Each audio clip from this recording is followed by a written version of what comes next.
एक व्यक्ति एक ढाबे के अंदर खाना खाने के लिए जाता है। जब वो टेबल पर बैठ जाता है तो वहीं पर एक छोटा सा बच्चा घूम रहा होता है जिसकी उम्र लगभग 12 से 13 साल रही होगी। दोस्तों, उस बच्चे को कोई तो छोटू बुलाता, उसे कोई कहता अबे जल्दी इधर आ छोटू, तुझे सुनाई नहीं देता, तू मुझे ये ला कर दे, तू मुझे वो ला कर दे। वो भाग भाग कर ये सारे काम करता है। दोस्तों, यहाँ पर ये व्यक्ति उससे कहने लगता है कि बेटा इधर आओ, आपका नाम क्या है। दोस्तों, जब वो अपना नाम बताता है तो ये व्यक्ति भी उसके नाम को सुनकर एक बार दंग हो जाता है। वो अपना नाम गीता बताता है। दोस्तों, वो लड़के जैसा बनकर एक लड़की काम कर रही थी और उसकी क्या बड़ी मजबूरी थी जो इतनी छोटी उम्र में वो ऐसा काम कर रही थी। दोस्तों, अगर आप भी पूरी कहानी के बारे में जानना चाहते हैं तो वीडियो को जरा सा भी स्किप ना करें, लास्ट तक वीडियो को जरूर देखिएगा। दोस्तों, आगे बढ़ने से पहले हमारी वही रिक्वेस्ट कि जो हमारे चैनल के साथ नए हैं कृपया करके चैनल को फॉलो कर लें, बेल आइकन को जरूर प्रेस करें। नमस्कार, जय हिंद। आप देख रहे हैं APH न्यूज राहुल रावत के साथ। तो दोस्तों, आज जो कहानी मैं आपको बताने जा रहा हूं, एक विनोद नाम का व्यक्ति जो एक कंपनी में काम किया करता है, आज इतवार यानी संडे का दिन होता है और वो आउटिंग के लिए बाहर जाता है और एक जो ढाबे टाइप होटल होते हैं उस पर जाकर खाना खाने के लिए बैठ जाता है। वहीं पर एक छोटा सा बच्चा जिसकी उम्र 12 से 13 साल होती है, उसको हर कोई व्यक्ति कोई छोटू बुला रहा था तो कोई कह रहा था कि अबे तू जल्दी इधर आ, तुझे सुनाई नहीं देता। तो यहाँ पर विनोद भी उसकी तरफ देखते हैं कि एक छोटा सा व्यक्ति, यहाँ पर विनोद भी उस बच्चा की तरफ देखते हैं कि एक छोटा सा बच्चा कितनी मेहनत कर रहा है, हर टेबल पर भाग भाग कर जा रहा है। दोस्तों, यहाँ पर विनोद उसे बड़े प्यार से बुलाते हैं कि बेटा इधर आओ। तो यहाँ पर बच्चा उनके सामने आ जाता है और कहने लगता है कि हाँ जी बताइए। तो यहाँ पर विनोद उससे कहता है कि तुम्हारा नाम क्या है। हड़बड़ाहट में वो जल्दी से अपना नाम गीता बता देता है कि मुझे लाडो भी कहते हैं। दोस्तों, अब यहाँ पर वो एकदम से घबराने लगती है क्योंकि वो लड़की होती है और घबरा कर कहने लगती है कि साहब मैंने बहुत बड़ी गलती कर दी है, मेरा इस तरह का नाम किसी को नहीं पता, मुझे यहाँ छोटू के नाम से जानते हैं। अगर मेरा असलियत का नाम किसी को पता चल गया कि इसका नाम गीता है और ये लड़की है तो मुझे इस होटल से निकाल दिया जाएगा। साहब मेरी बहुत बड़ी मजबूरी है, आप ऐसा मत कर देना, मेरा नाम किसी के सामने उजागर मत कर देना। मैं हड़बड़ाहट में जल्दी में अपना नाम बता गई हूँ आपको।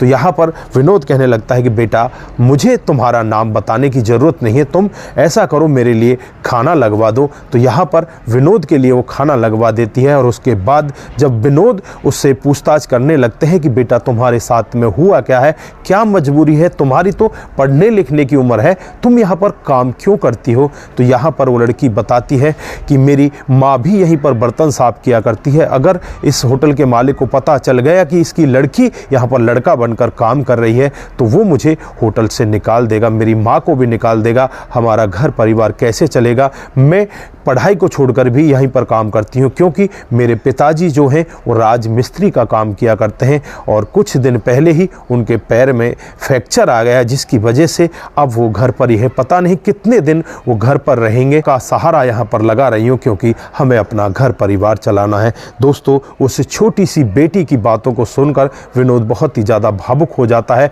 और जब खाना खाकर वहाँ से जाने लगता है तो 100 का नोट उस बेटी को देने लगता है कि बेटी इधर आओ, ये लो 100 रुपये। तो यहाँ पर वो बेटी 100 रुपये लेने से मना कर देती है कि साहब मुझे 100 रुपये नहीं चाहिए। तो यहाँ पर विनोद उससे कहते हैं कि बेटा मैं तुम्हारी मदद करना चाहता हूँ। तो यहाँ पर वो लड़की उससे कहती है कि अगर आप मेरी मदद करना चाहते हो तो मेरी माँ को कहीं अच्छी सी नौकरी लगवा दो, उससे हमारी मदद होगी, मैं अपनी पढ़ाई करना चाहती हूँ, उसके बाद मैं आगे पढ़ भी पाऊँगी। दोस्तों, यहाँ पर विनोद उस छोटी सी बच्ची की ऐसी बातों को सुनकर भावुक हो जाता है और वहाँ से अपने घर चला जाता है। घर तो पहुँच जाता है लेकिन रात भर उसे नींद नहीं आती। उस छोटी सी बच्ची की तस्वीर उसके सामने घूम रही होती है और वो यही सोच रहा होता है कि पता नहीं उस बच्ची के जीवन में कितने कष्ट हैं, ऐसे बच्चों को किस तरह से सहारा दिया जा सके। दोस्तों, फिर वो अपनी कंपनी में जाता है, अपने मालिक से बातचीत करता है, उसे पूरा वाक्य बताता है कि साहब एक छोटी सी बच्ची है, उसकी माँ है और इस तरह से उसके पति का यहाँ पर एक्सीडेंट हो गया है, उसकी वजह से उसके पैर में फ्रैक्चर है। तो उसकी माँ को काम चाहिए, अगर अपनी कंपनी में उसे काम मिल जाता तो बहुत ही बड़ी मेहरबानी होगी। दोस्तों यहाँ पर मालिक भी हाँ भर लेते हैं और कहते हैं कि उसे काम मिल जाएगा, उसे अपने पास बुला लो। दोस्तों यहाँ पर विनोद बिना कुछ देरी किए हुए उसी होटल पर पहुंच जाता है और वहां जाने के बाद जो देखता है, यहाँ पर उस छोटी सी बच्ची को जो होटल का मालिक होता है वो डांट लगा रहा होता है। दोस्तों चुपचाप हल्की सी आवाज़ में विनोद उसे आवाज़ देता है कि गीता बेटा इधर आओ। गीता भागकर उसके पास आती है और यहाँ पर विनोद गीता से कहने लगता है कि बेटा तुम्हारी माँ के लिए मैंने काम ढूंढ लिया है, उसे अपनी कंपनी में ही मैंने काम दिलवा दिया है। दोस्तों यहाँ पर वो लड़की बहुत ही ज़्यादा खुश होती है, अपनी माँ को लेकर आती है। माँ भी यहाँ पर विनोद से कहती है कि आपका बहुत बहुत एहसान, आपने इतनी बड़ी मेहरबानी हमारे ऊपर की, हो सकेगा तो कभी मैं आपके काम आ जाऊं या आपका एहसान मैं उतार पाऊं। तो यहाँ पर विनोद कहने लगते हैं कि अगर आप मेरा एहसान उतारना चाहती हैं तो मेरी एक बात आप ध्यान से सुन लेना, आपको नौकरी तो मिल चुकी है, मैं चाहता हूं कि आपकी बेटी पढ़ लिख कर कुछ अच्छा बने, आप अपनी बेटी को ज़रूर कल से ही स्कूल में भेजना।